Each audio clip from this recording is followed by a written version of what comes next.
ఒక మనిషికి సహాయం చేసినప్పుడు మనం ఆలోచిస్తాం. ఎందుకంటే మన లోపల ఒక భయం ఉంటుంది. ఒక మనిషికి మనం సహాయం చేస్తే ఆ సహాయం బదులు మన మీద ప్రాబ్లం వచ్చేస్తుంది కదా అని ఒక డౌట్, ఒక భయం అనేది మన మైండ్లో ఉంటుంది. అలాగే చాలా విషయాల్లో మనం ఆలోచిస్తాం. ఎందుకంటే ఎంత మంచి చేసినా ఈ జీవితంలో, ఈ లోకంలో మనతో మంచి జరిగింది అని చెప్పుకోవడానికి మన దగ్గర ఏమీ లేదు. భగవద్గీత చాప్టర్ 9 శ్లోక్ నంబర్ 28లో శ్రీకృష్ణుడు చెప్తున్నారు, ఓ అర్జున, ఎప్పుడైతే ఒక మనిషి వాడి కర్మంని, వాడి ధర్మంని, వాడి జీవితంని నా కోసం అంకితం చేస్తాడో, నాకు అర్పితం చేస్తాడో, అప్పటి నుంచి వాడికి ఎలాంటి రిజల్ట్స్ మీద ఫోకస్ చేయాల్సిన పనే లేదు. అంటే ఎలాంటి ఫలితం వస్తుంది, మంచిదా చెడుదా, అలాంటి ఆలోచన కూడా వాడి మైండ్లో రాదు, రాకూడదు.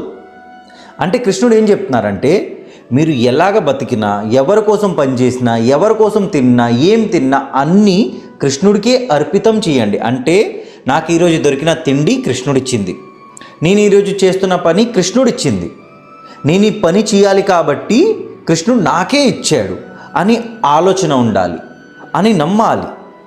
ఆటోమేటిక్గా మీ జీవితంలో మీరు ఏ కర్మం చేసినా కూడా మీ మైండ్లో రిజల్ట్ కోసం, దాని ఫలితం కోసం థాట్స్ రావు. మీరు దాన్ని అసలు ఆలోచించరు, ఊహించరు కూడా. ఎందుకంటే మీకు తెలుసు, పని ఇచ్చినప్పుడు ఆ పనికి ఫలితం కూడా కృష్ణుడే ఇస్తారు. కాబట్టి ఆ ఫలితం గురించి, ఆ పని గురించి మీరు ఎక్కువ ఆలోచించాల్సిన పనే లేదు. ఈ శ్లోకం అర్థం అవ్వడం కష్టమే, బట్ ఇంకా సింపుల్గా చెప్తానంటే, మీ జీవితంలో మీరు చేసే ప్రతి ఒక్క పనిని కృష్ణుడిని అర్పితం చేయండి. ఈవెన్ నేను ఈ వీడియోలు చేస్తున్నానంటే దీనికి కూడా అర్హత, దీనికి కూడా పర్మిషన్ అన్నీ కృష్ణుడే ఇచ్చాడు, నేను చేయట్లేదు, ఆయన నా చేత చేయిస్తున్నారు.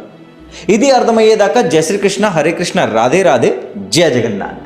శుభాశుభ ఫలైరేవం మోక్షసే కర్మబంధనై సన్యాసయోగముక్తాత్మా విముక్తో మాముపైష్యసి.